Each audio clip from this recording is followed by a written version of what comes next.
the introduction of Season 5 comes some new buffs and long-awaited nerfs to some weapons. And today, I'm going to tell you what are the best weapons to use in Ranked for this season. Let's start off with the 3-tap ARs, the HEK-30, the DRH, and the Man-O-War. The HEK with large caliber ammo has a very consistent 3-shot capability and a 2-shot potential if you hit 2 shots to the head, but with the con of having a smaller magazine size.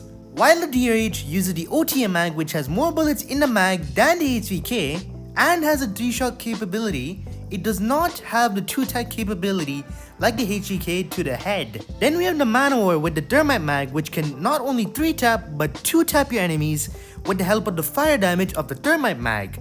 But you would have to wait for some time for the fire to actually deal some damage for the 2-tap potential. Let's move on to the SMGs. I recommend using the Fennec and the CX-9 paired with its burst attachment. These SMGs are the kings of all SMGs for close range fights, but they are quite tricky to use and take some practice to use them efficiently. The Fennec with its high recoil, which will be tough for people who can't control its recoil well, and the CX-9 has a very small magazine because of its burst attachment, which means you have to reload more often. Both of these SMGs have high skill gaps, but if you can master these SMGs, you can absolutely decimate the entire lobby. Now for LMGs, we have the UL-736, the PKM, and the MG42. The MG42, even after its nerf to its bullet spread and bullet impact, it dropped down a few spots down the list, but it is still an extremely good gun with its fast TTK.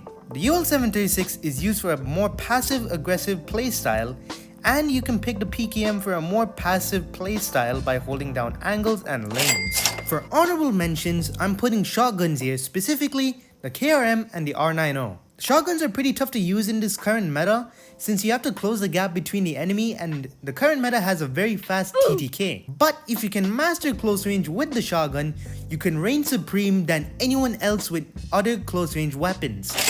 Here are the builds, give them a shot. Now I won't be talking much about snipers, but if you want a top 5 snipers ranking list, let me know down in the comments. But for now, I'll let you all know that after the Tundra was nerfed, it wasn't too significant, but because of this nerf, it now opens other options for more aggressive snipers like the Koshka. Then finally, we have the SKS and the AS Val with the FNJ rounds and the Odin. The SKS and the AS Val FMJ are both banned from competitive due to their 2-tap capability and the ability to 1-tap to the head at any range. Since they do have a high skill gap, it's preferred to use minimum 3 fingers or more when using these guns. But with enough practice, you can become unstoppable with these guns in Ranked. Now, I included the Odin here because I considered it as an automatic and noob-friendlier version of the SKS. Here are the builds. Now, I did leave some weapons out of this list, not because they aren't meta, but I decided to choose what I think are the most effective and more used in the meta weapons list. Let me know in the comments below what you would like to see next. Peace out.